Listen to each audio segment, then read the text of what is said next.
on y va. Enregistrement lancé. Eh bien, super, merci beaucoup, Abdoul. À plus tard. Eh bien, bonjour à tous et à toutes. Bienvenue pour cet atelier évaluer et formaliser les besoins des apprenants en situation. Nous sommes ravis d'être avec vous cet après-midi pour cet atelier qui nous amènera jusqu'à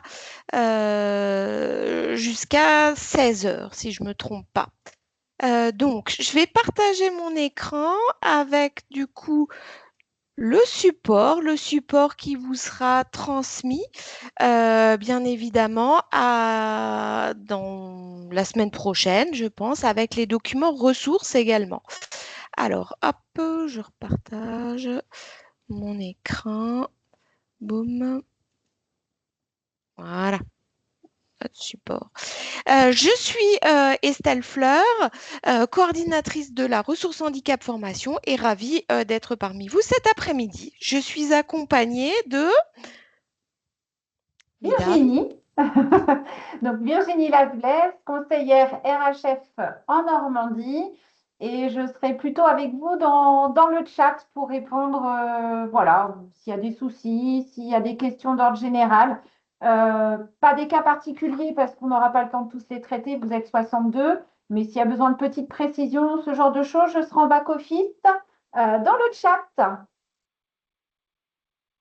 Et bonjour, donc Pascal Lobréau, je suis la collègue de Virginie pour la RHF Normandie.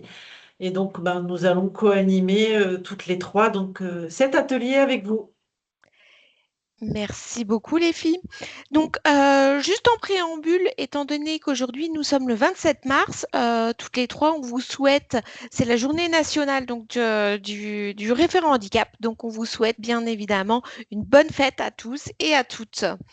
Les clés du succès de cet atelier, donc vous l'avez vu, cet atelier enregistré sera disponible en replay prochainement. Ce qu'on vous invite à faire, c'est d'activer votre caméra. Virginie le rappelait, bien évidemment, il est tout à fait possible de poser vos questions au fil de l'atelier dans le chat. Nous y répondrons, soit au cours de l'atelier, il est également possible de poser vos questions directement en levant la main et en activant le micro. C'est tout à fait possible. Soit si on n'a pas le temps du coup d'y répondre, on s'engage du coup à y répondre dans un second temps via une foire aux questions qui vous sera adressée avec le support. Donc cet atelier durera 1h30, ça c'est notre engagement. On va respecter le temps que l'on se donne et on vous invite également du coup à profiter de l'instant en conservant votre attention pleinement avec nous jusqu'à 16 heures. Voilà. Le déroulé de cet atelier qu'on vous propose, donc on va rentrer rapidement dans le vif du sujet avec une activité et on vous demandera si possible d'avoir votre smartphone à côté de vous pour réaliser tout au long de l'atelier plusieurs activités via Bicast. Nous avons choisi de traiter cette mission essentielle du référent handicap qui consiste à évaluer les besoins de vos apprenants en situation de handicap à travers donc une situation concrète d'un apprenti qui s'appelle Lucas, que nous allons découvrir tout au long de l'atelier. Nous allons nous appuyer sur cette situation pour nous approprier un outil proposé par la GFIP, qui est la grille d'analyse des besoins que l'on va décortiquer ensemble, qu'on va vous présenter et qu'on espère que vous allez utiliser prochainement dans le cadre de votre mission de référent handicap. Avant de conclure cet atelier par un petit questionnaire de bilan, on vous partagera également des ressources pour aller plus loin et on a aussi un petit cadeau pour vous. Donc voilà. Notre intention pour cet atelier, bien évidemment, ça va être de faciliter votre mission de référent handicap et notamment sur le volet de l'évaluation des besoins de vos apprenants, de vous permettre de découvrir, de redécouvrir ou plus largement de vous approprier un outil proposé par la GFIP qui est la grille d'analyse ou d'évaluation des besoins à partir donc de la situation de Lucas et nous espérons vous faire apprécier sa valeur ajoutée de cet outil qui est mis à disposition.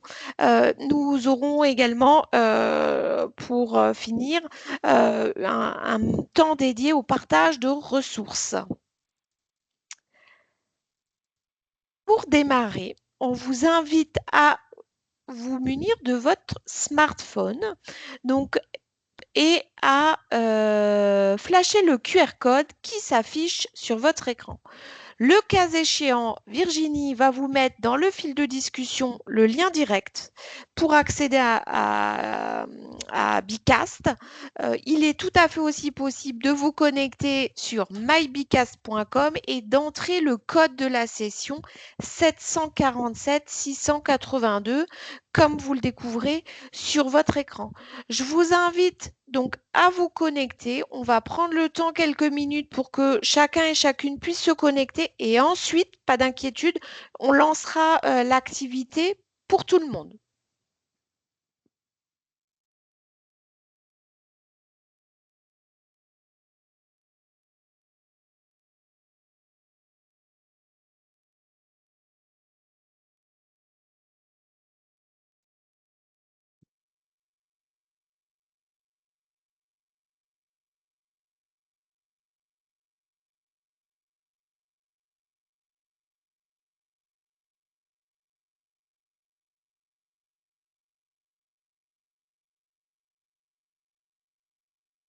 Alors, je vais partager mon écran sur Bicast. Est-ce qu'il y a des difficultés là? Je vois pas les filles, c'est bon? A priori, j'ai rien dans le chat. Bon, parfait. Voilà. Donc 59 participants, c'est pas mal. On va voir du coup juste 2-3 quelques secondes et je vais pouvoir lancer du coup l'activité. Hop. Donc je lance l'activité. Alors, nous vous invitons donc à répondre à une petite question toute simple.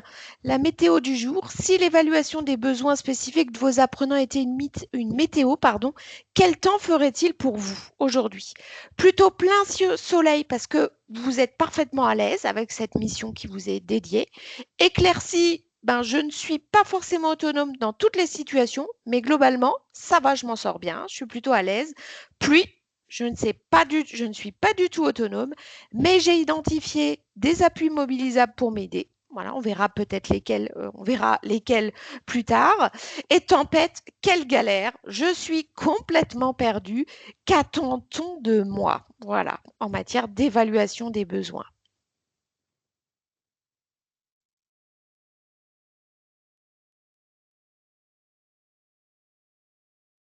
Alors, on va laisser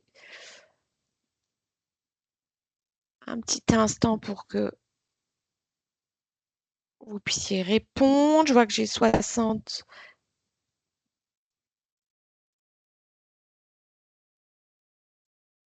C'est le temps. 53 participants. On prend 54.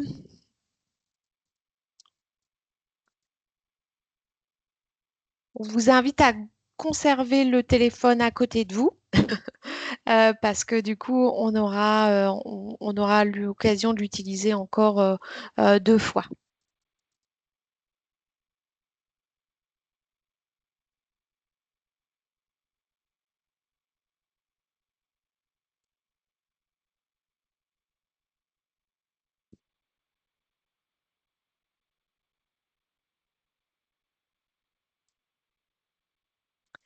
« 54, je crois que tout le monde a pu répondre. On partage du coup les résultats ensemble.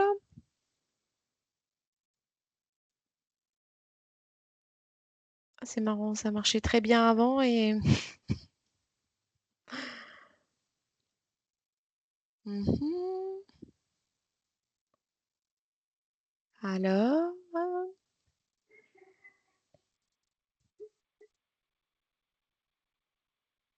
et hop. Ah, j'ai oublié d'arrêter, pardon. Voilà. C'est tout Excusez-moi, bon, j'ai oublié Estelle. d'arrêter. C'est le direct. Donc, plein soleil, je suis plutôt à l'aise. Vous êtes 5 personnes, donc 9% des réponses. Éclaircie, je suis pas totalement autonome, mais plutôt à l'aise. Donc, on est sur 54% des réponses. Pluie, je ne suis pas du tout autonome.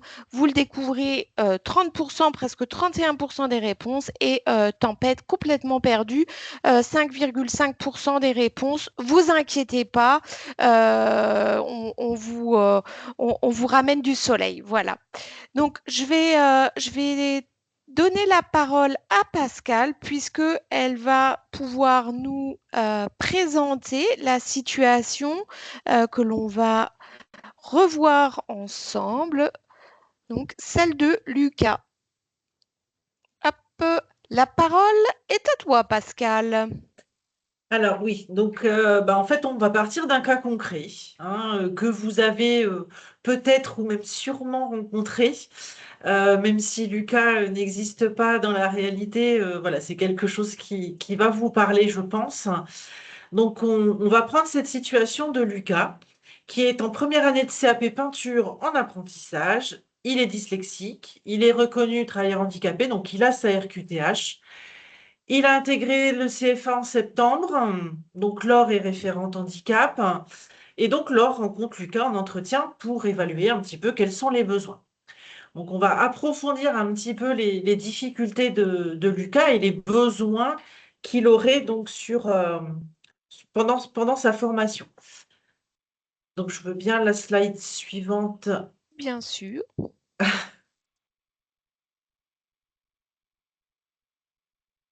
Alors, ces difficultés identifiées. Donc, il lit de manière fluide. Alors, non, c'est les difficultés, pardon.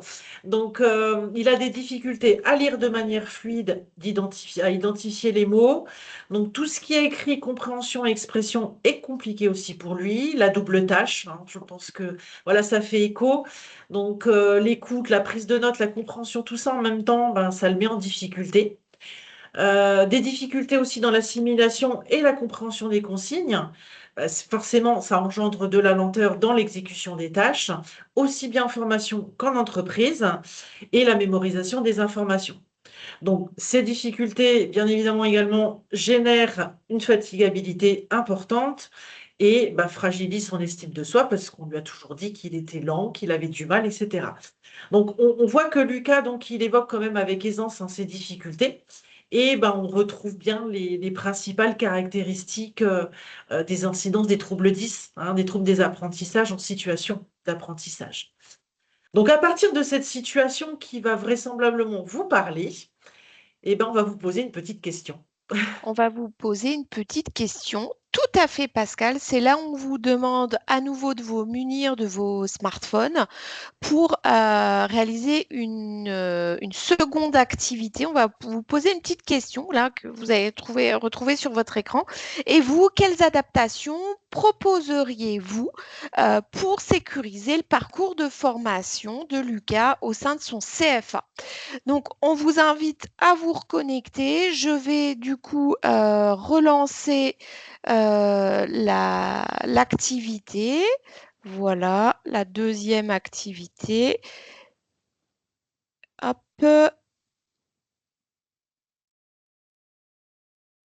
démarrer.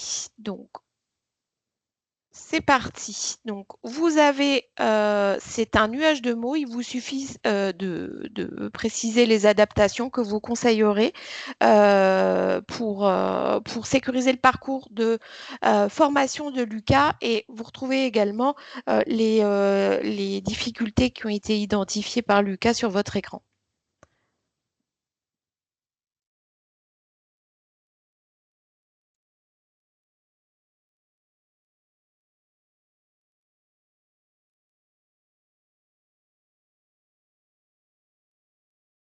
En tout cas, ça fuse. Ouais. C'est hyper dynamique comme ça. Donc on laisse, quelques minutes, le temps que vous puissiez, répondre à cette activité. Bien évidemment, on y reviendra.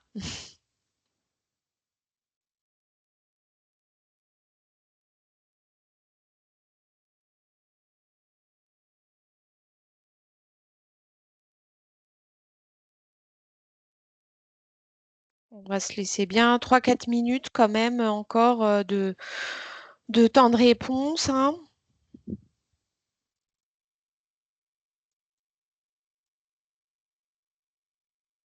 On insérera le nuage de mots, les filles, dans le support qui sera transmis, hein.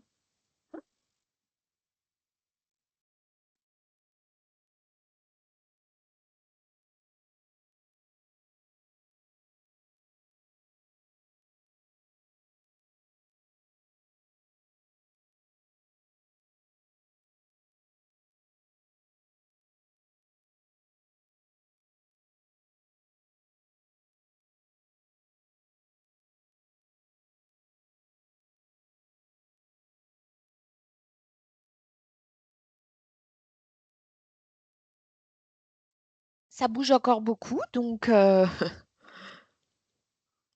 laisse encore un petit peu de temps.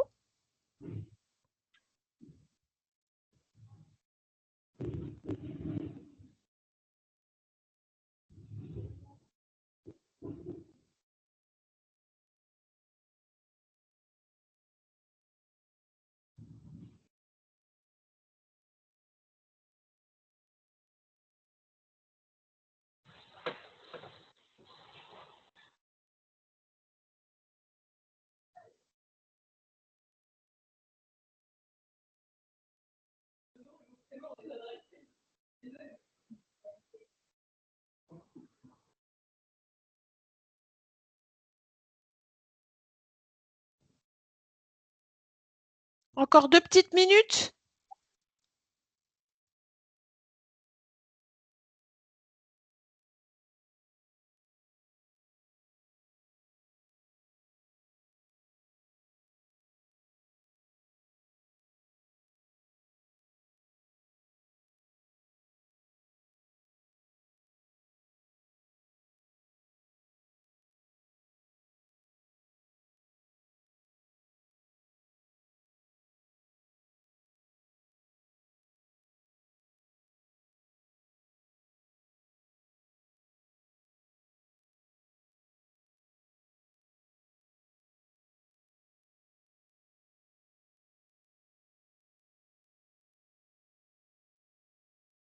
Après, si on leur laisse trop de temps, ils vont nous trouver des choses extraordinaires. Je te rappelle que j'analyse le nuage de mots entre deux. Alors, Bon, d'accord, d'accord.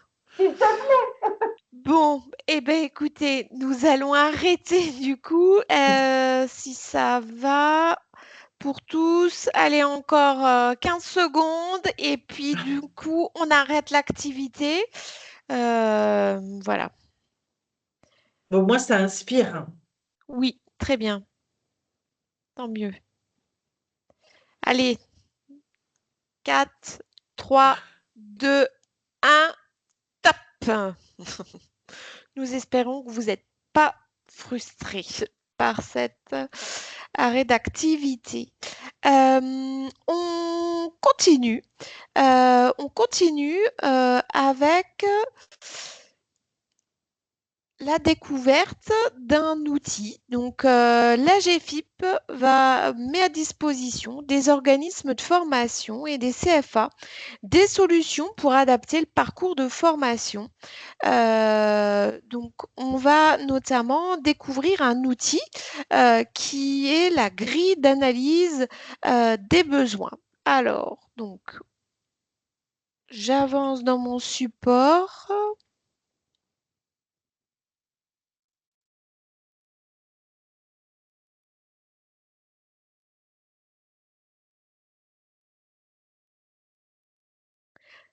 Euh, mhm.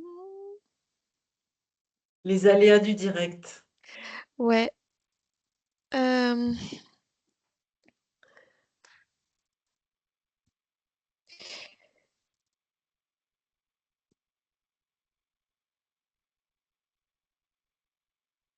voilà. Mon support PowerPoint qui ne veut pas répondre. Je vais hop.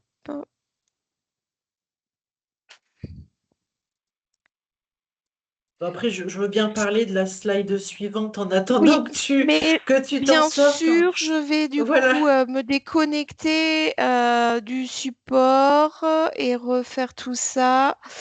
D'autant plus qu'on souhaite vous partager la vidéo de présentation de cet outil.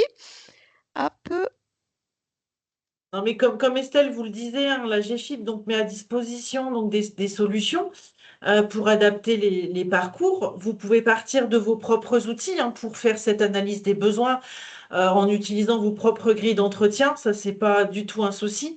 Mais voilà, la GFIP donc, propose également donc, des méthodes, hein, la grille, donc cette fameuse grille qu'on va vous présenter, mais aussi l'analyse concertée des besoins. Enfin voilà. Donc, il existe des outils qui vous sont proposés et qui vous permettent justement de réfléchir à l'ensemble des adaptations qui seront nécessaires à la compensation du handicap.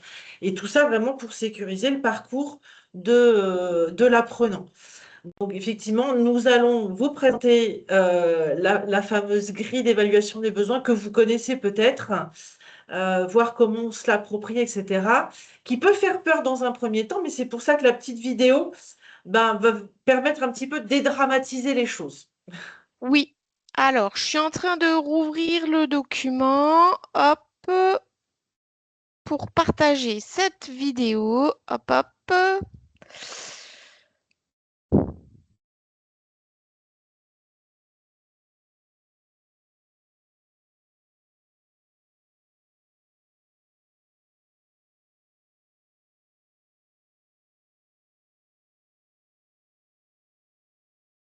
Hein,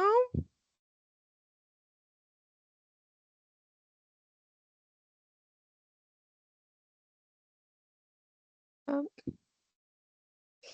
Ben, PowerPoint, ça veut plus. Ça veut plus, mais Alors, du coup, je vais je faire suis en autrement. train C'est pas d'ouvrir. grave. Hop, partager.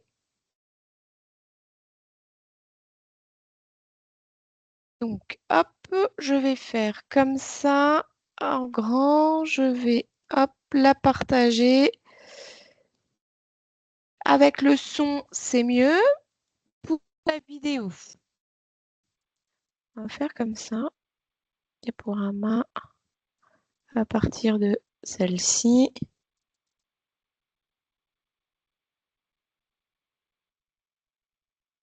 Voilà. Enfin, nous allons pouvoir découvrir la vidéo 3 minutes pour tout savoir sur la grille d'évaluation des besoins. C'est parti!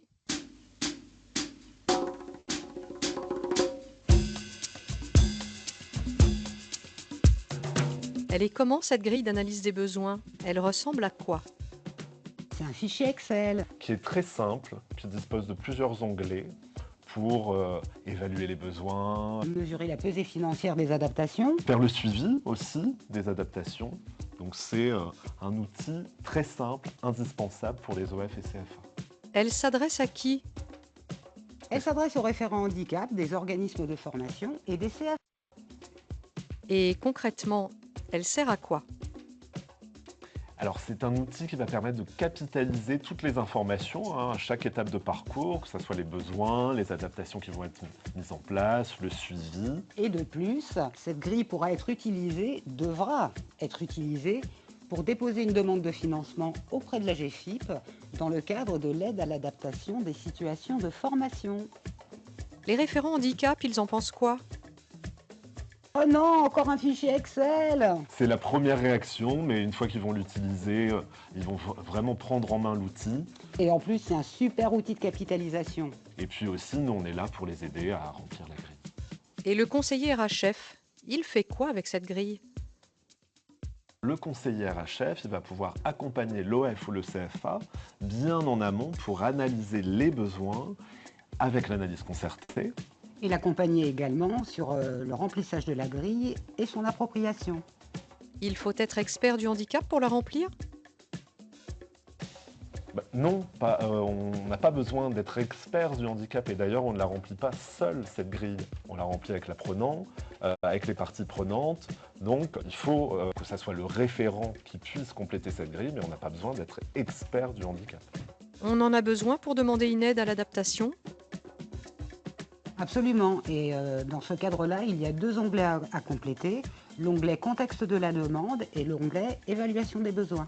Et puis la grille, elle va également servir pour construire le plan de financement. Et on la remplit quand?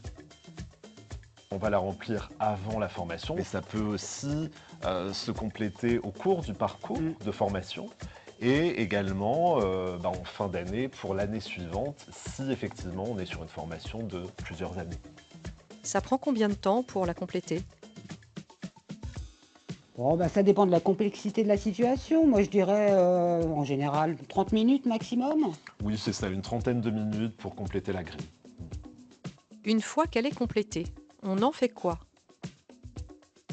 Alors, elle va nous servir pour 2 choses. Tout d'abord, faire la demande d'aide financière auprès de la GFIP et aussi faire le suivi des adaptations dans le temps. Et cerise sur le gâteau, elle peut constituer un élément de preuve pour Calliope. Si on la cherche, on la trouve où? Eh bien, on la trouve sur le site national de la GFIP, dans l'espace acteurs de formation. Une dernière chose à ajouter? Une anecdote ou un conseil peut-être? Alors moi, je dirais l'essayer. C'est l'adopter.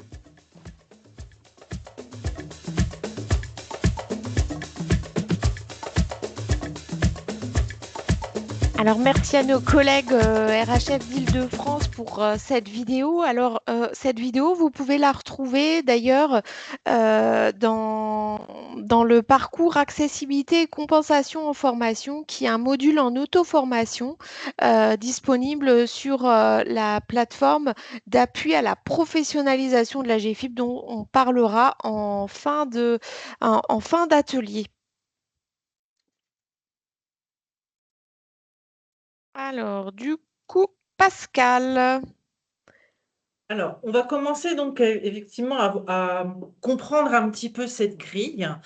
Et donc, il est bien de voir qu'il y a différents onglets qui vont donc permettre de remplir au mieux cette grille. Donc, ne vous inquiétez pas, on va vous expliquer ça au fur et à mesure. Donc, on va passer sur le premier onglet qui est le contexte de la demande. Donc, on clique tout simplement dessus et ça nous ouvre la page sur ce fameux onglet où là, on reprend en fait les éléments de contexte. On reprend notre situation de Lucas, si vous vous souvenez quand même un petit peu. Donc, Lucas, voilà, son année de formation, donc il est en première année. L'intitulé de la formation, donc c'est un CAP peinture, date de début, date de fin. Jusque-là, tout va bien. Il est apprenti, donc le financeur de la formation est un OPCO. À préciser, bon là c'est l'OPCO de la construction. Et donc il est en alternance dans une entreprise qui s'appelle Normandie Peinture. Et donc son maître d'apprentissage est Pascal. Je n'ai pas fait exprès. Donc, il est bien effectivement en contrat d'apprentissage. Alors, il est important de remplir cet onglet contexte de la demande puisque sur les autres onglets vont se reporter le nom de toute façon du jeune homme, enfin de l'apprenant. Donc, voilà. Donc, c'est des choses qui vous sont demandées de toute façon dans le cadre de demande d'aide financière auprès de la GFIP. Donc, on peut passer ensuite donc, au deuxième onglet, qui est la grosse partie, on va dire, de cette réflexion sur l'évaluation des besoins de l'apprenant. Et donc, c'est ce qui va vraiment permettre de faire le lien entre les besoins de Lucas et puis les différentes étapes de sa formation. Mais avant, on vous a fait faire ce petit qui est quand même assez important. Nuage de mots, j'espère que Virginie a bien travaillé là-dessus parce qu'il y avait a priori pas mal de propositions. Et donc Virginie, je te laisse la parole pour voir un petit peu ce qu'il en est ressorti de nos personnes inscrites aujourd'hui. Alors, j'attends qu'Estelle partage. Mhm. Je vais quand même commencer parce que j'ai travaillé un petit peu Vas-y, entre vas-y, deux. parce que c'est lourd. En fait, j'ai pu dégager 4 grands types d'adaptations possibles. Le premier type d'adaptation que j'ai retrouvé, alors même si dans le milieu c'est écrit tout petit, mais je pense que voilà, ça se regroupait. Le premier type d'adaptation, et plusieurs l'ont écrit, c'est l'adaptation des supports. On voit par exemple ici à l'écran texte avec couleur adaptée. Voilà, il y avait eu plusieurs choses qui ont été écrites, support visuel. Donc, on est bien effectivement sur une notion d'adapter les supports qu'on va donner à Lucas pour faciliter la compréhension et la lecture. Ça, c'était le premier bloc, on va dire, tout ce qui est support transmis. Le deuxième thème que j'en dégage, c'est également des adaptations pédagogiques concernant Lucas. Et j'ai repris certains, ben voilà, on en voit certains qui apparaissent, une seule tâche à la fois, de la reformulation, transmettre les supports en amont du cours, du travail séquencé, des tâches précises demandées à Lucas. Donc là, effectivement, on pense pédagogie adaptée et donc on trouve bien ce deuxième bloc, on va dire, d'adaptation qui est les adaptations pédagogiques. Le troisième bloc que j'ai pu dégager au niveau de vos propositions, c'est des aides humaines et matérielles. Donc, clairement, j'ai vu PC, j'ai vu tablette, tierce personne, reformulation de consignes. Donc, on est bien sur des aides externes qui vont venir en appui à Lucas, que ce soit des aides humaines et matérielles. Et enfin, la quatrième thématique que j'en dégage, c'est les adaptations organisationnelles. Comment penser les apprentissages pour faciliter Lucas et pour sécuriser son parcours. Donc, dans ce sens, j'ai retrouvé des temps de pause active, des temps de cours inférieurs à 2 heures, des tiers-temps pour les évaluations, une évaluation et acquisition des compétences au fur et à mesure. Voilà, donc dans les adaptations organisationnelles, on trouve également voilà, vos idées concernant le temps, l'organisation, les supports vidéo en plus. Voilà, j'ai pas vu du distanciel, mais peut-être qu'il y en a certains qui l'avaient écrit en tout petit, mais j'arrivais pas à lire. Donc, on trouve bien ces 4 blocs, adaptation des supports, adaptation pédagogique, aide humaine et adaptation organisationnelle. Pour cet atelier et faciliter l'appropriation de la grille, on a fait des choix, puisque le but n'était pas de vous faire une grille à rallonge et qui aurait du coup rendu l'atelier un petit peu indigeste. Donc, pour le cas de Lucas, en ce qui nous concerne, on a choisi quelques adaptations, on va dire, concernant le parcours de formation. Voilà, avec certaines de vos idées qui ont été reprises, on ne pourra pas toutes les reprendre, mais vous allez en retrouver certaines. Donc voilà, on va se focaliser pour Lucas sur des solutions que vous avez proposées, comme des aides matérielles, par exemple, comment les indiquer dans la grille. Mais également, on s'attardera aussi sur les adaptations pour les examens et l'acquisition des compétences. Voilà, je laisse la main à Pascal après ce petit résumé de votre travail. Merci Virginie. Et c'est Estelle qui reprend la parole. C'est moi qui reprends la main, donc qui reprend la parole. Donc pour continuer hein, dans cet onglet hein, de la grille, hein, il y a un premier, on va revoir ensemble donc une partie des volets de l'onglet dédié à l'évaluation des besoins, mais au préalable, du coup, le référent handicap va mentionner, va préciser si cette évaluation est plutôt une évaluation initiale, une évaluation complémentaires. Potentiellement, peut-être que les conséquences du handicap se sont aggravées en cours de formation ou s'il s'agit d'une évaluation de renouvellement, par exemple pour l'année 2 de formation. Alors, pour Lucas, il s'agit, comme vous le découvrez, d'une évaluation initiale.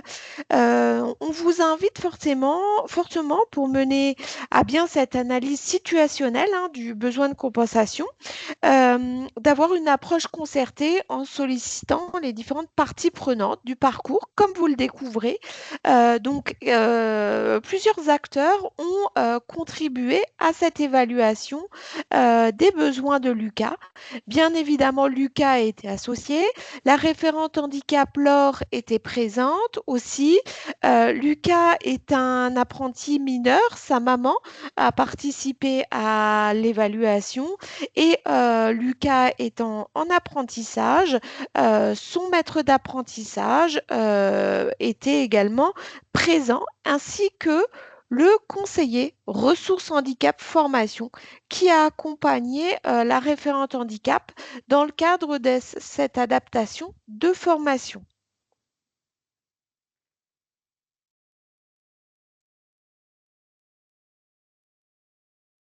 Pascal.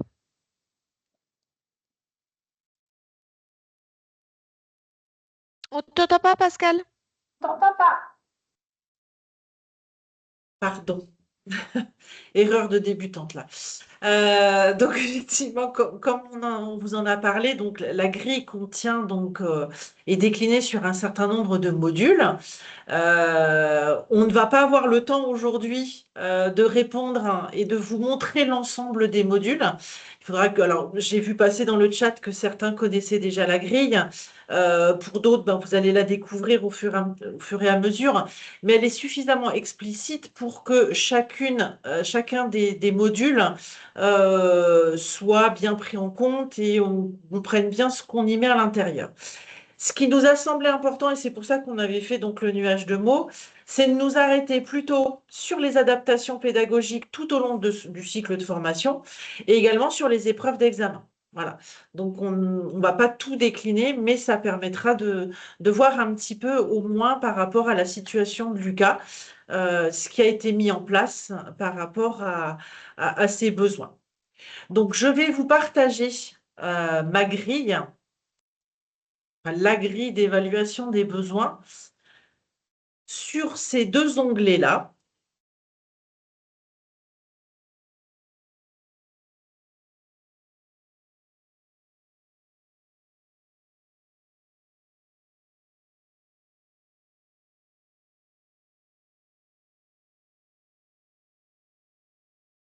Pascal? Voilà. Oui, c'est Oui, bon? voilà. Non, Non, non, pas c'est pas encore, bon. pas chez C'est moi. bon. Maintenant, c'est bon. Je suis désolée, ça mouline un petit peu, je pédale, mais parfois la C'est technique, elle ne suit pas. Parfois, c'est un peu compliqué. Donc voilà, donc comme je vous l'ai dit précédemment, donc on va partir sur tout ce qui est adaptation pédagogique, donc pour vraiment la partie formation ensemble. En même temps, ça vous concerne un peu plus, vous êtes des référents handicap, voire des intervenants, des formateurs, donc en centre de formation ou en CFA. Donc, ce qu'il est important pour chacun après des différents petits modules, c'est d'exposer le contexte, hein, de remettre un petit peu en quelques lignes quelles sont les difficultés. Donc là, on est plutôt sur le contexte. Donc Lucas, donc on est sur la ligne 42, 43, pardon. Où Lucas, donc, on représente qu'il a des difficultés dans la lecture, la compréhension des textes et des consignes. Ça repose les choses, ça recontextualise un petit peu les informations. Les formules mathématiques ne sont pas automatisées, la représentation spatiale pose souci. Donc là, on va plus loin un petit peu dans l'analyse. Et donc ensuite, on va donc exposer véritablement les difficultés pour cet apprenant, de dire un petit peu donc ce dont il a besoin, donc les supports adaptés, hein, c'est ce que vous disiez parfois, donc la mise en page, les adaptations, la reformulation en texte court, une police adaptée, des paragraphes également, idéalement envoyés en amont. Voilà, on est aussi donc dans l'illustration avec des exemples concrets, voire des images, des pictogrammes éventuellement. Donc, et il faut s'assurer également de la compréhension par de la remédiation cognitive, hein, du soutien, on va dire, mais ça peut aller jusqu'à de la remédiation cognitive. Et donc, il a besoin d'aide-mémoire pour les formules, les tables de multiplication, etc. Alors, cette grille-là, en fait, elle va être décomposée en petits modules, en sous-modules, qui vont donc permettre un petit peu de centraliser en fonction de la difficulté, en fonction de la thématique de ce qu'on veut mettre en place, donc de l'afficher. Donc, je vais descendre à ma grille, mais c'est juste pour vous montrer parce que vous n'aurez plus sinon le bandeau. Donc, voilà, pour vous dire un petit peu où est-ce qu'on met les choses. Donc, on a effectivement donc une première colonne où on doit préciser en quoi va consister l'adaptation. Donc, on n'est pas obligé de faire des pavés très, très importants, mais vous allez voir, ça va devenir plus clair quand on va faire la présentation. Est-ce qu'il y a un intervenant interne, un intervenant externe? Vous avez à chaque fois donc les menus déroulants. Voilà. Hein, donc, vous n'avez pas besoin voilà, de chercher les complications. Intervenant interne, on est bien d'accord, c'est une personne qui travaille dans l'organisme de formation ou dans le CF1. L'intervenant externe, ben, on va le voir après. Hein, je vais vous donner un exemple. On peut voir qui il est. Est-ce qu'il y a un prestataire AGFIP qui est intervenu? Là, on est plutôt dans, si vous connaissez, un appui spécifique hein, pour demander l'avis d'un expert hein, sur quelque chose de bien particulier. On vous demandera d'évaluer le nombre d'unités ou d'heures qu'il y aura à mettre en place, le coût de cette unité ou le coût horaire, et ça vous calculera le montant directement. Donc, c'est bien ce que vous avez fait aussi tout à l'heure dans le nuage de mots parce que ça permet justement de faire du lien avec ce qu'on va vous proposer. On n'a rien réinventé non plus. Donc, ça vous permettra voilà, d'illustrer de façon plus claire un petit peu les choses. Donc là, on est parti sur l'outil et les méthodes pédagogiques. On avait vu tout à l'heure, le Virginie le disait en premier, hein, par rapport au support pédagogique. Donc, dans le contexte, on est bien d'accord qu'il y a l'adaptation des supports pédagogiques et la création de supports individualisés avec images et cartes mémo, par exemple. Donc ça, on a précisé un petit peu quels étaient les besoins. Et ça demande du temps. C'est pas quelque chose, voilà, parce que c'est très individualisé. Donc forcément, ça demande du temps. Donc c'est aussi de valoriser un petit peu la mission des équipes pédagogiques du référent handicap hein, pour permettre à Lucas de mieux s'en sortir. Donc là, on a dit que c'était par un intervenant interne, donc le référent handicap, un formateur, un responsable pédagogique, enfin peu importe. Il n'y a pas eu d'intervenant externe, pas de prestataire AGFIP. Par contre, donc là, on a dit que ça avait demandé 8 heures, ou ça allait demander 8 heures de travail, hein, c'est une évaluation, 8 heures de travail à 40 € de l'heure, et donc ça nous a calculé 320 €. Donc voilà, donc on a déjà cette première partie sur l'adaptation des supports et comment on les valorise. On descend un petit peu, donc on estime aussi hein, qu'il y avait un besoin en soutien pédagogique en petits groupes. Donc, dans le contexte, voilà, en quoi va consister l'adaptation, mise en place de soutien via un prestataire externe. Là, par contre, on va demander à une structure externe de venir faire peut-être de la remédiation cognitive pour Lucas. Donc là, par contre, on estime que sur l'ensemble de son année, il va y avoir nécessité de mettre en place 50 heures à 40 € de l'heure et ça vous fait le calcul, donc à 2 000 €.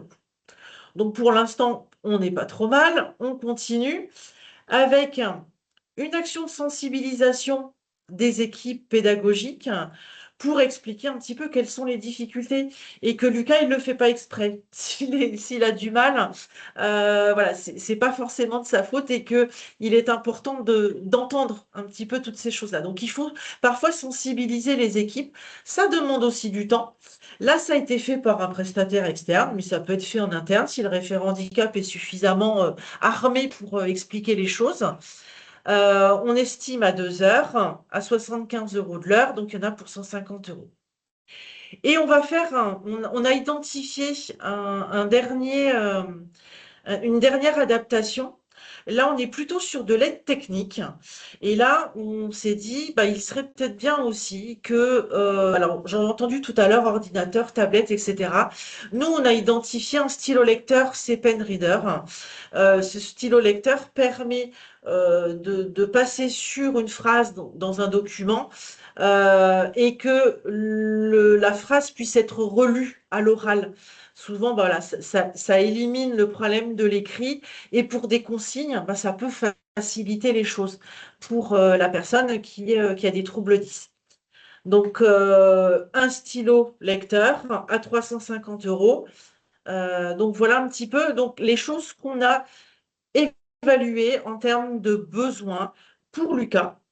Il y avait d'autres choses que vous aviez peut-être identifiées, mais vous voyez un petit peu que tout est bien, bien mesurable hein, dans chacune des parties, vous avez vraiment les explications. Et puis, comme l'a dit la petite vidéo tout à l'heure, vous n'êtes pas seul hein, à faire à remplir cette grille. C'est vraiment une concertation donc entre différentes personnes pour évaluer tout ça. Et donc, une fois qu'on a vu les adaptations, je vous ai dit qu'on s'arrêtait aussi sur un deuxième contenu qui sont les épreuves d'examen, où là, il semble aussi important de voir un petit peu comment on peut les valoriser, ce qu'on peut valoriser. Donc, on reprend un petit peu le contexte. Hein. À chaque fois, pour chaque module, de toute façon, on va vous demander d'exposer le contexte. Et donc là, on a précisé que lors de l'examen, il faudra s'assurer que Lucas ait à disposition les outils utilisés pendant la formation et sensibiliser le jury. Tout ce qu'il a utilisé pendant ses cours, qu'il puisse aussi l'utiliser directement sur les examens. L'exposé des difficultés, on ne va pas forcément reprendre. Hein, là, c'était mon confrère en centre. Et stress et anxiété. C'est important aussi de préciser que ça peut générer ce type de choses. Donc là, au niveau donc, de la nature des réponses, donc vous voyez qu'il y a voilà, un certain nombre de réponses qui sont proposées. Et vous voyez que pour la majoration du temps des épreuves, ça c'est ce que vous aviez proposé, il était écrit en gros tiers-temps. Hein. Donc ça c'est quelque chose à laquelle vous avez pensé très rapidement. Donc effectivement, ça va consister en plus de temps si nécessaire. L'intervenant interne, là, il n'y a pas forcément d'intervenant, c'est un choix de la structure de formation. Par contre, les cases ici sont grisées, puisque cette majoration du temps donc, relève vraiment de l'obligation de la structure de formation du CFA. Donc ça ne se valorise pas financièrement. Sur l'adaptation des épreuves, donc les contenus, les modalités, etc. Donc là, c'est ce qu'on avait dit dans le contexte, qu'ils puissent utiliser ces supports cartes mémo, hein, voilà, dans ce contexte d'examen, en sachant que ça, c'est pas valorisé, puisque elles existent, c'est juste qu'il faut sensibiliser et poser les choses. La sensibilisation des intervenants, donc là, c'est pour le jury.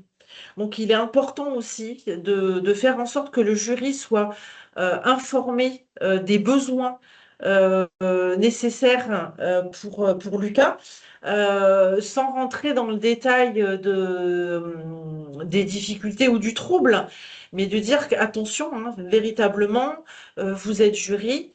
Voilà, l'oral peut poser des difficultés à Lucas, le temps, etc.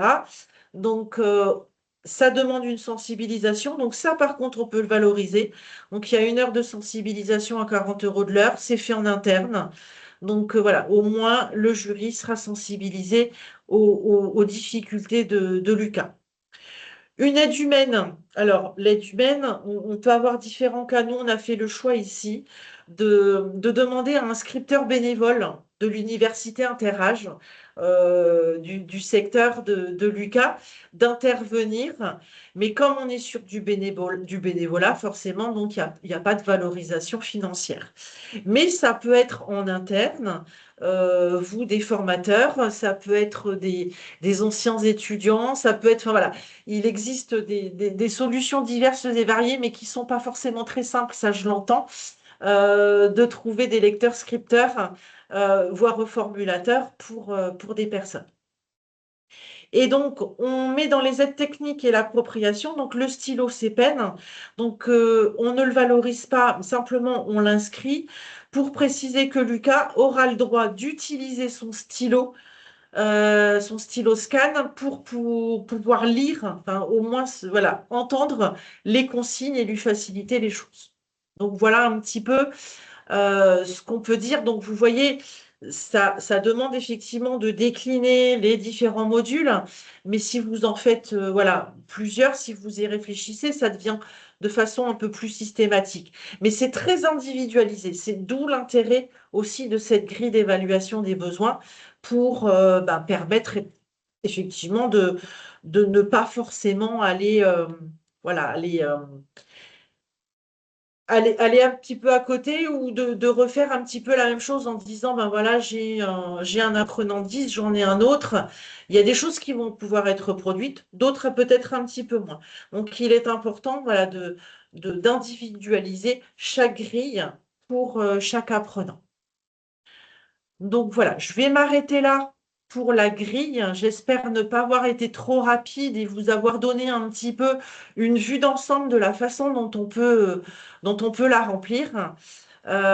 Mais surtout, et là je le précise, mais Estelle le reprécisera tout à l'heure, n'hésitez surtout pas à faire appel à la ressource handicap formation de votre région pour vous accompagner, vous donner des billes, voilà, pour justement répondre au mieux. Et là, je vais redonner la parole à Estelle. Oui, je Voilà. suis là. Merci beaucoup, Pascal, pour tes explications très claires. Donc, on a effectivement revu ensemble les adaptations pédagogiques et les examens, hein, donc proposés par Laure pour Lucas. On vous invite à vous munir à nouveau de votre téléphone pour poursuivre par une petite activité donc, qui va porter sur le financement et la mise en œuvre des adaptations. Je vous invite à vous reconnecter avec le petit QR code qui s'affiche sur votre écran et je vais lancer la question. Donc, nous aurons deux questions à revoir ensemble en sachant que si vous avez bien écouté la petite vidéo de présentation de la grille, vous aurez les éléments. Hop.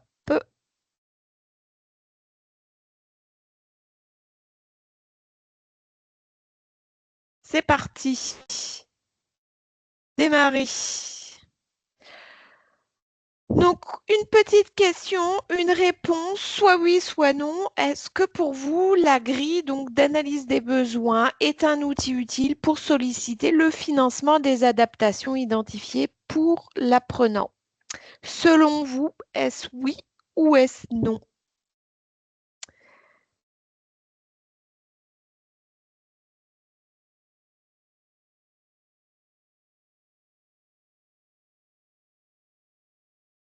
Vous avez presque tous répondu.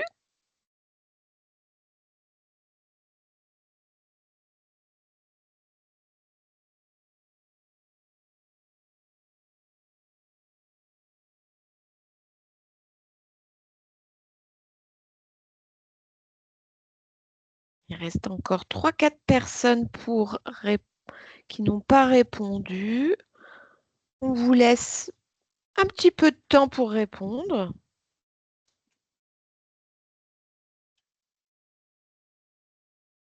Encore 3 personnes.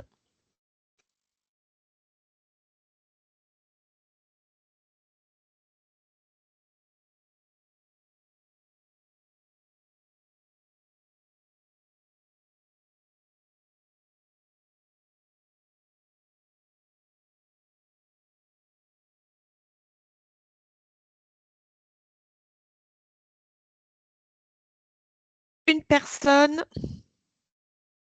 Non, c'est bon. Oh, tout le monde a répondu. Hop. Donc les résultats, oui. Oui, pour tout le monde. Eh ben, bravo, bravo, vous êtes formidable. Vous avez très bien écouté, vous êtes très concentré. Super. Donc, je continue tout de suite. Gardez votre téléphone pour une dernière question. Le coût induit. Est-ce que, selon vous, euh, est-ce que le référent handicap de l'organisme de formation complète cette grille d'évaluation des besoins uniquement lorsque les adaptations engendrent un coût pour l'organisme de formation, bien évidemment.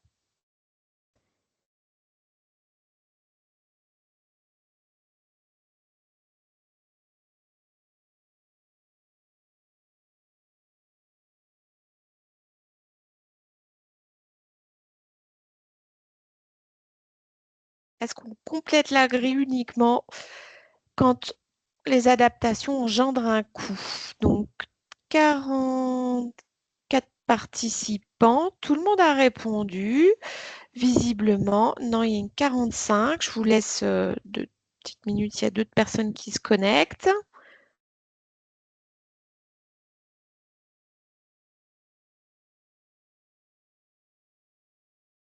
Visiblement, tout le monde a pu participer, donc j'arrête l'activité. Non, effectivement. On complète la grille, pas uniquement lorsque ça engendre un coût. Et on aura l'occasion de le repréciser ensemble tout à l'heure. Pascal, je te redonne la parole si tu veux bien. Tu vas nous parler du financement et de la mise en œuvre des adaptations, si tu veux bien. Ouais, je vois qu'ils ont été bien concentrés quand même, ils sont Ouais. sérieux, ils ont bien écouté. Donc effectivement, pour le financement, donc, il y a plusieurs situations. Donc on va les reprendre après, n'hésitez pas aussi à poser des questions. Donc si un apprenti, donc il a une RQTH et les extensions, hein, donc ça, je crois qu'on y revient un petit peu après. Ce sont la PCH, donc la prestation de compensation du handicap, l'AEH, donc l'allocation enfant handicapé ou un PPS, en cours de validité. Donc, on peut faire intervenir donc la majoration du coût contrat, donc un financement OPCO, à hauteur de 4 000 euros maximum par année de formation. Donc, vous avez donc une case sur le CERFA de l'apprentissage qui avant n'incluait que la RQTH et qui s'est ouvert justement à ces équivalences dont je viens de vous parler. Pour Donc, les jeunes de 15 à 20 ans, il faut préciser les équivalences pour les jeunes de 15 oui. à 20 ans. Mais Mm, c'est mentionné dans notre petit cadeau, Pascal, tu as raison. Donc voilà, on dévoile les choses au fur et à mesure. Donc voilà, donc là on est dans la situation donc de l'apprenti. Donc les documents sont à fournir donc par le référent handicap, hein, par la structure de le CFA, donc à son OPCO pour le financement. Ensuite, il peut y avoir, donc ça peut être demandé, donc cette grille-là, dans le cadre d'une aide financière, donc de la GFIP, hein, qui s'appelle l'aide à l'adaptation des situations de formation, qui est aussi bien pour compléter éventuellement cette majoration du coût contrat, parce que dans certaines situations, alors c'est arrivé, c'est assez rare, mais ça peut arriver, où effectivement la demande va dépasser les 4 000 euros. Donc la GFIP vient en complémentarité donc, du droit commun. Mais ça peut être demandé aussi pour des organismes de formation qui n'ont pas d'apprentis, qui ont des apprenants, donc stagiaires de la formation professionnelle, donc sur un certain nombre de choses. Donc voilà, donc ça peut, voilà, la GFIP, dans la complétude du dossier, va demander cette grille d'évaluation des besoins. Et puis, ben, comme ça le précisait aussi dans la vidéo, ça permet un suivi des aménagements. Donc, il y aura un onglet réalisation. On va y venir un petit peu après, ce qui permet effectivement aussi de présenter le réalisé, hein, parce qu'il peut aussi y avoir un écart entre le préconisé et le réalisé. Donc, voilà, donc ça permet un petit peu tout ça. Donc, oui, ça peut permettre un financement, mais pas que, hein. Ça, voilà, ça valorise un petit peu aussi le travail et puis bah, ça met en place, hein, voilà, ça permet d'avoir cette réflexion sur les adaptations mises en place. Donc ensuite, alors, on reprend un petit peu donc la première partie donc avec les différents onglets qu'on vous avait présentés tout à l'heure. Donc, on a vu le contexte de la demande, on a vu l'évaluation des besoins de l'apprenant en situation de handicap, donc la fameuse grille. Je reviendrai sur le suivi des réalisations. Donc, la grille des 6 modules de l'OPCO, donc ça c'est le report en fait de ce que des sommes qui apparaissent dans votre grille va se reporter donc dans cette grille des 6 modules, qui est le document donc à fournir à l'OPCO. Vous avez donc cette fameuse aide à l'adaptation des situations de formation, donc pareil, sous forme de grille. Et donc, il est important à la fin de la formation d'évaluer, de faire ce suivi des réalisations pour vérifier qu'effectivement, ben voilà, on est raccord ou pas, hein, et qu'on explique. Alors c'est vrai qu'on n'a pas prévu de vous la présenter celle-ci, mais où on explique un petit peu ben, les écarts qu'il peut y avoir, hein. Il peut avoir été demandé 50 heures, par exemple, de soutien aux apprentissages. Et puis en fait, Lucas n'en aura effectué que 40 pour X raisons. Bah forcément, la demande, le financement ne sera pas le même. Donc ça permet aussi ben, de faire un petit peu le parallèle des demandes qui auront été faites. Donc voilà, donc ça c'est vraiment les documents qui sont demandés donc pour des financements, des demandes de financement, soit auprès de l'OPCO, soit auprès de la GFIP. Je ne sais pas si il y a des questions par rapport à ça. Non, Virginie ne bouge pas, donc ça va. Elle répond dans le chat. Je gère le chat. Non, J'ai pas trop de retard, je pense. d'accord. Voilà, il y avait des questions sur, mais je crois qu'on y vient. Vous en parlez juste après. Il y aura une question entre réunion concertée et grillage GFIP. Est-ce qu'il faut faire les deux? J'ai tenté une réponse écrite, mais je crois qu'on en parle un petit peu après. Mais voilà, peut-être D'accord, différencier en deux mots, réunion, si on a un peu de temps, réunion concertée et grillage GFIP, si vous avez d'accord. 2 minutes, les filles. Très bien. D'accord. Alors moi, je vais juste terminer donc sur la partie. Non, tu peux aller Oui, non, c'est bon. après. Ouais, voilà. Donc pour terminer, après, je laisserai de nouveau la parole à Estelle pour voilà, de manière un peu plus générale vous présenter les choses et puis ainsi que les cadeaux, hein, forcément. Donc en conclusion, donc effectivement, cette grille d'analyse des besoins, donc c'est vraiment un outil utile, même si elle peut faire peur de prime abord. Et comme on l'a dit tout au long, c'est vraiment pour guider la réflexion, identifier les besoins singuliers, parce que ça reprend, alors c'est pas forcément totalement exhaustif, mais presque, je dirais. Donc on déroule vraiment bien tout ce qui peut permettre d'aider et d'accompagner donc l'apprenant.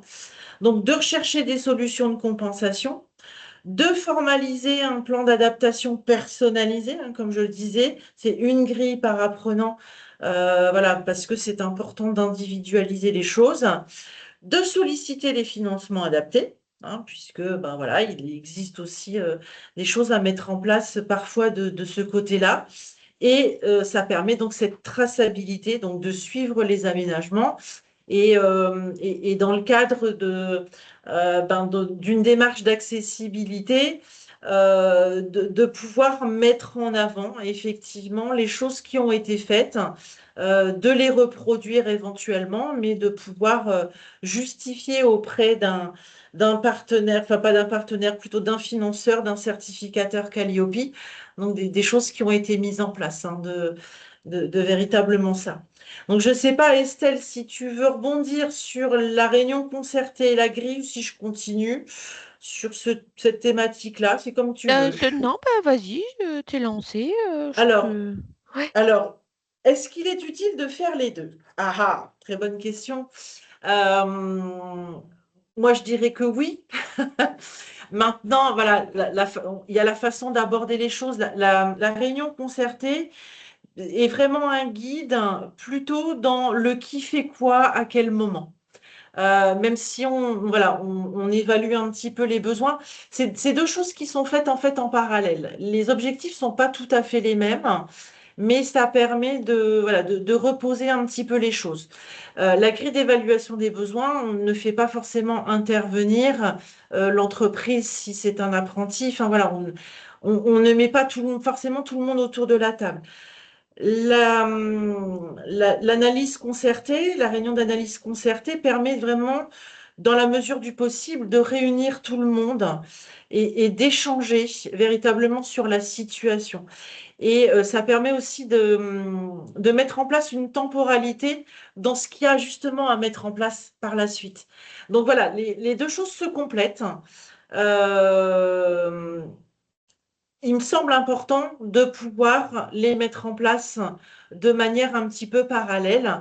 Elles n'apportent pas forcément les mêmes choses, mais ça permet de formaliser différemment cette sécurisation du parcours de formation. Alors, je rebondis juste Ouais, sur tes propos, Pascal.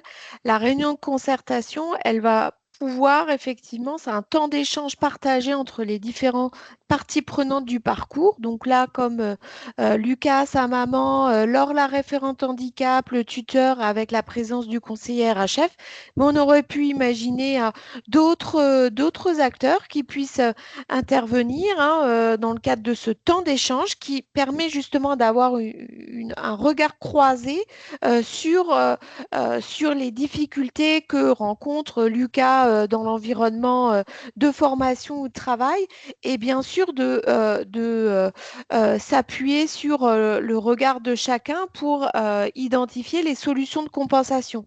Et la grille, justement, c'est un outil qui permet de tracer tous ces éléments.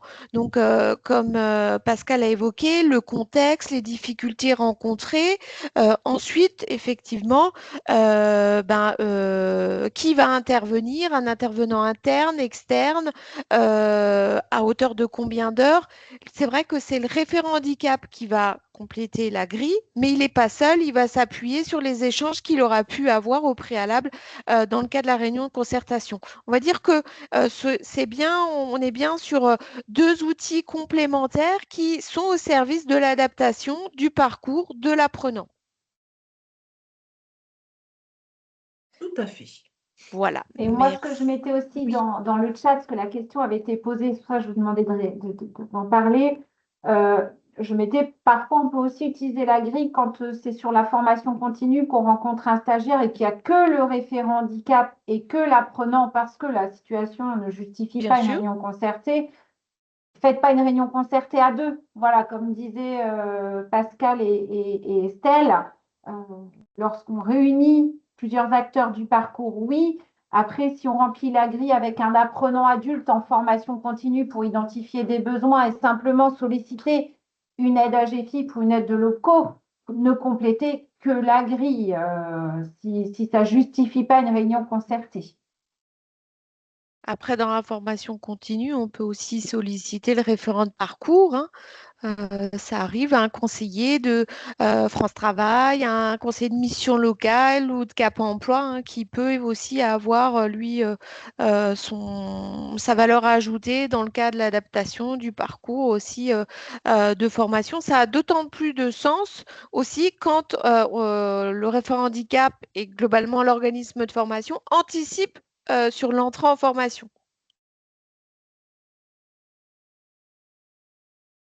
C'est un vrai sujet, cette réunion de concertation.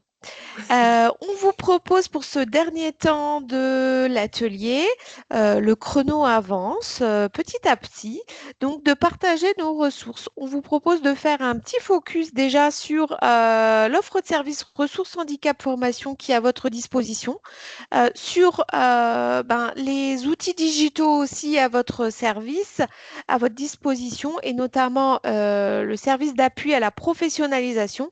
Et pour finir, on vous partagera notre petit cadeau qui vous sera transmis. Alors, l'offre de services ressources handicap formation, la acronyme RHF, parce que c'est vrai qu'on aime beaucoup dans le champ du handicap des acronymes. Donc, la RHF, c'est ressources handicap formation.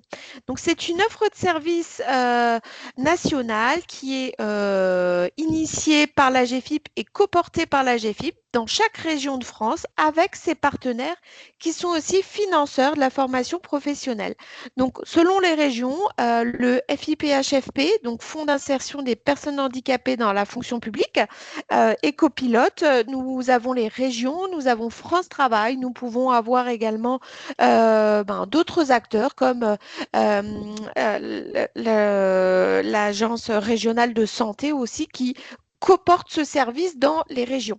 Donc, l'offre ressources handicap formation c'est une offre de service à destination de tous les organismes de formation et CFA et elle a pour vocation à développer l'accessibilité de l'offre de formation pour tous et développer également la capacité des organismes de formation à accueillir tout apprenant, quelle que soit sa situation de handicap.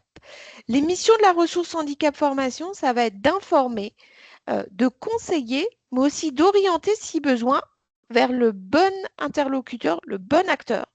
On vous propose également d'accompagner, donc en proximité, vraiment de manière personnalisée, individualisée également, les organismes de formation afin donc de développer l'accessibilité de votre offre de formation, mais aussi, parce que c'est un peu le sujet d'aujourd'hui, d'adapter les parcours de formation aux besoins d'un apprenant en particulier.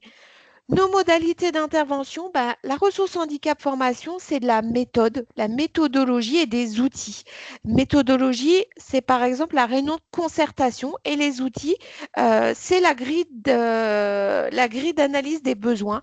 Tous ces méthodes et outils sont transférables et sont disponibles d'ailleurs sur le site internet de la GFIP et ils ont pour vocation à favoriser la coopération et l'autonomie du référent handicap. Notre mission, c'est par le biais de la ressource handicap formation, c'est aussi de faire monter en compétence les référents handicap et globalement également tous les collaborateurs de centres de formation pour développer l'accessibilité et accueillir dans de bonnes conditions les apprenants en situation de handicap. Une autre modalité d'intervention, c'est d'animer la communauté RHF. Donc, en matière d'animation, nous avons une offre de professionnalisation avec notamment des modules en auto-formation. Il y a un parcours qui est à votre disposition, accessibilité et adaptation en formation. Vous pourrez bien évidemment suivre ce parcours gratuitement sur le service d'appui à la professionnalisation de la GFIP. Il y a un module introductif qui est dédié aux obligations légales et ensuite vous avez deux modules, un module dédié à l'adaptation du parcours dont est tirée la présentation de vidéo de la grille qu'on vous a partagée tout à l'heure et il y a un dernier module qui a été lancé cette semaine, c'est tout nouveau, dédié au développement de l'accessibilité. Donc ce parcours, il est à disposition sur la plateforme d'appui à la professionnalisation de la GFIP. Je rappelle que ce service est bien évidemment gratuit et pour chaque action que vous suivez dans le cadre notamment de la professionnalisation ou si vous participez à des ateliers qui sont organisés dans vos régions et animés par l'équipe RHF de votre territoire, il y a toujours la délivrance d'un certificat, d'une attestation qui vous permet aussi de justifier de votre participation à ces événements. Donc, c'est aussi important ça, dans le cadre de la certification Calliope. Et l'animation de la communauté, comme on vous l'a précisé, c'est également des accompagnements individuels qui sont proposés, soit pour développer l'accessibilité, soit pour vous accompagner en tant que référent handicap à adapter le parcours de formation pour un apprenant particulier. C'est le cas par exemple de Laure, la référente handicap du CFA, qui a sollicité un conseiller RHF parce que, effectivement, elle était en difficulté pour adapter le parcours de Lucas. Voilà.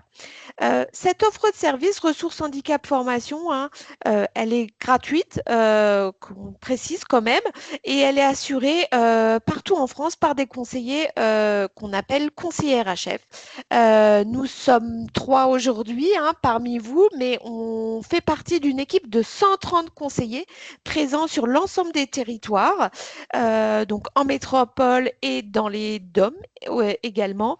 Pour vous donner à voir également l'activité, l'année dernière, nous avons délivré plus de 13 000 prestations d'information, d'orientation et de conseil. Nous avons également enregistré plus de 6 000 organismes de formation qui inscrits sur les plateformes régionales pour développer l'accessibilité généralisée de leur offre de formation. Parmi ces 6 000 organismes de formation, il y en a 3 500 qui se sont engagés dans cette démarche en signant la charte d'accessibilité. Et ces 3 500 organismes forment près de 4 millions de personnes. Donc, pour vous donner à voir un petit peu l'offre de service. Donc, comment faire pour s'engager dans cette démarche d'accessibilité. Donc, en premier, c'est de s'inscrire sur la plateforme de sa région, de s'engager. Donc, la direction de l'établissement, de la structure signe une charte d'engagement qui a un élément constitutif également de preuve dans le cas de la certification Calliope. Il va pouvoir, bien évidemment, ensuite piloter son accessibilité à travers la réalisation d'un état des lieux. On complète un questionnaire de 21 questions qui porte sur 11 thématiques pour faire un état des lieux de son niveau d'avancement en matière d'accessibilité. Puis, on va définir pour l'année à venir 2 actions concrètes à mettre en place pour développer son accessibilité. On est bien sur une démarche d'amélioration continue, donc pour progresser année après année en matière d'accessibilité. Bien évidemment aussi, hein, on vous partage des ressources pédagogiques, des outils dans le cadre de la ressource handicap formation et on a aussi vocation à s'enrichir les uns des autres au niveau de la communauté. Comment contacter la ressource handicap formation? Sur le site internet AGFIP, vous avez une rubrique dédiée acteurs de la formation et vous trouverez les contacts de la ressource handicap formation près de chez vous. Si vous ne les avez pas identifiés, n'hésitez pas à les contacter. Pour finir, donc l'AGFIP, dans le cadre de son offre de services et d'aide financière, propose également d'autres aides et services pour adapter les parcours individuels de formation. Donc, on l'a évoqué, dans le cas de la grille, on a une aide financière qui est dédiée pour les organismes de formation. Cette aide, elle s'appelle l'aide à l'adaptation des situations de formation.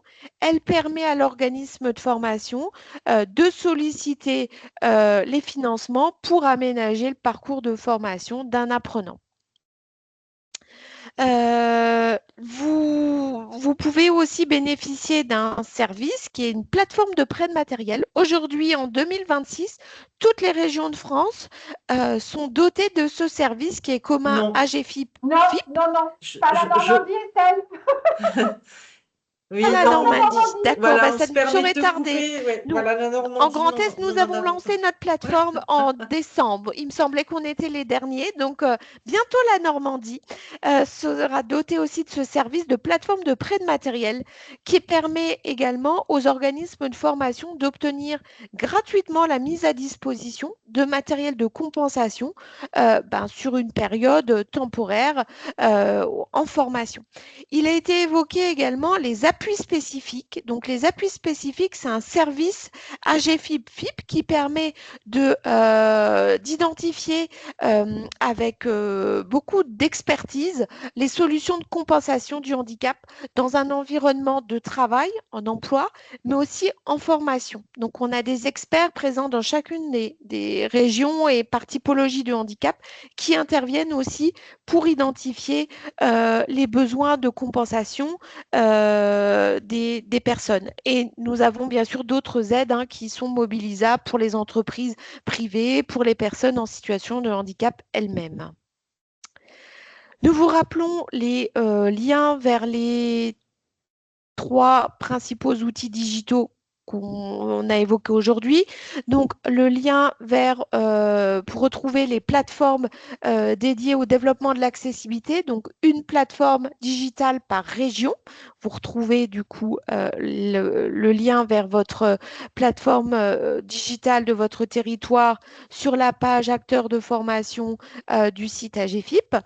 Vous pourrez bien évidemment accéder, si ce n'est pas encore le cas, et découvrir l'offre de professionnalisation disponible sur le service d'appui à la professionnalisation, appui-pro.agfip.fr.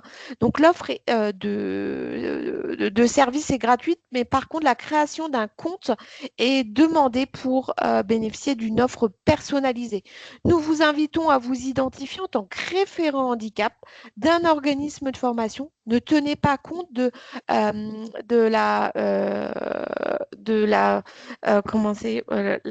perds mes mots, la structure juridique de votre association ou entreprise, ça n'a pas d'incidence. C'est l'activité organisme de formation qui est important. Vous pourrez aussi retrouver toutes les ressources pédagogiques de la ressource handicap formation directement sur le site AGFIP. Accessibilité numérique, l'accessibilité du bâti, concevoir une classe accessible. Voilà, des vraies pépites vous attendent dans cet espace. Et pour déposer une demande de financement au titre de l'aide à l'adaptation des situations de formation, aujourd'hui, les demandes s'effectuent en ligne sur le portail national de demande d'aide financière. Pour finir, il nous reste quelques minutes. Donc, la grille d'analyse des besoins que l'on vous a fait découvrir cet après-midi, vous pouvez la télécharger directement sur le site AGFIP. Le lien sera disponible. Vous aurez aussi à votre disposition, il existe un tuto vidéo qui vous permet justement pas à pas de retrouver comment on complète cet outil. Et nous vous avons conçu un petit cadeau qui est une fiche méthodologique qui vous sera adressée avec le support. Cette fiche méthodologique, elle vise à faciliter l'utilisation de la grille d'analyse des besoins. Pourquoi compléter la grille? Quand la compléter? Avec qui? Où la trouver? Quelles sont les différentes étapes? Et ne pas oublier la question des financements. Ce document, on vous le transmettra avec le support. Estelle, j'ai des demandes, c'est bien l'équipe support URRH qui les envoie. J'ai un doute. Oui. J'ai plusieurs Oui, demandes. Voilà, ce sera de l'université. Oui, l'adresse de c'est l'université. l'URRH Moi, j'enverrai à la com. Voilà, Entendu. j'enverrai à la com le support et puis le document. Tout à fait. Voilà, ça répond à plusieurs questions du chat. Merci. Voilà. Pour finir, nous vous invitons aussi à prendre quelques instants pour évaluer cet atelier. C'est un autre QR code, là, cette fois-ci. Votre avis est très important pour nous, notamment pour préparer l'édition 2027 qui aura lieu on ne sait où encore, peut-être dans le Grand Est, nous verrons bien. Mais avant de vous quitter, on vous invite à prendre quelques minutes pour répondre à ce sondage et donner votre avis sur cet atelier, évaluer, formaliser les besoins de vos apprenants. Et si vous avez des questions, il reste encore quelques minutes. Si vous avez quelques petites dernières questions, n'hésitez pas à les mettre dans le chat. On a encore 5 minutes, 5-10 minutes pour y répondre, le cas échéant. Même si j'essaie de répondre à peu près à tout le monde. En tout cas, un grand merci à toutes et à tous pour votre participation. On espère que cet atelier vous donnera envie de vous approprier cet outil de la grille d'analyse des besoins, soit en autonomie, bien évidemment, soit avec l'appui d'un conseiller ressources handicap formation. Merci à tous pour votre implication et excellente continuation dans vos missions. On vous donne rendez-vous l'année prochaine pour l'édition 2027. Merci à vous. Merci beaucoup. Merci. Alors, il y a une Merci. question. Merci. Oui, bien sûr, on Il y a peut y répondre. Peut-on avoir un listing de toutes les adaptations pédagogiques possibles pour les 10? Alors, je prends le micro parce que j'ai mes doigts qui commencent à surchauffer. Eh bien, j'ai envie de dire, tout dépend des besoins de l'apprenant. Il n'y a pas de solution miracle.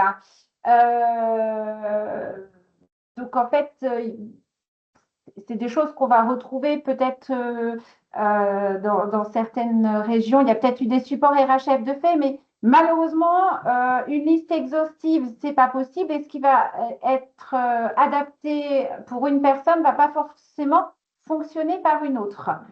Voilà, après, on trouve pas mal de ressources, hein, alors, ce n'est pas forcément nous qui les avons créées, mais sur Internet, vous retrouverez pas mal de ressources qui expliquent un petit peu au niveau des polices à utiliser, ce genre de choses. En tout cas, nous, pour la Normandie, on a des ressources, mais au niveau du national, je ne sais pas. Il y a des ressources. Dans le cadre des ressources pédagogiques, vous avez effectivement des éléments. Après, effectivement, c'est important de rappeler, hein, comme tu le soulignes, Virginie, c'est que on est toujours sur une évaluation individuelle, entièrement personnalisée, hein. Je prends un exemple, une personne qui a une sclérose en plaques, par exemple, c'est la même, voilà, ça va être effectivement la même pathologie, mais du coup, pour un individu à un autre, les répercussions ne sont pas les mêmes. Et nous, ce qui nous intéresse, c'est les répercussions dans un environnement.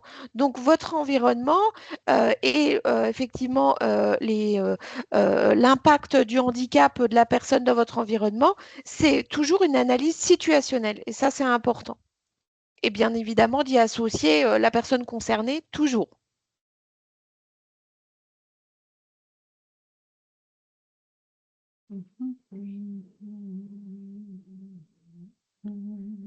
Si vous avez des micros, vous pouvez prendre la parole si vous avez des questions, hein. C'est plus simple que l'écrit.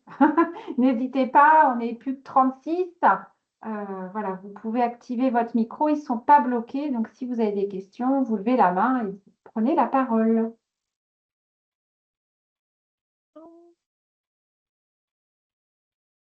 Merci beaucoup, au revoir. Au revoir, Merci merci. beaucoup. Bonne Merci à fin vous, de au journée à revoir. tous.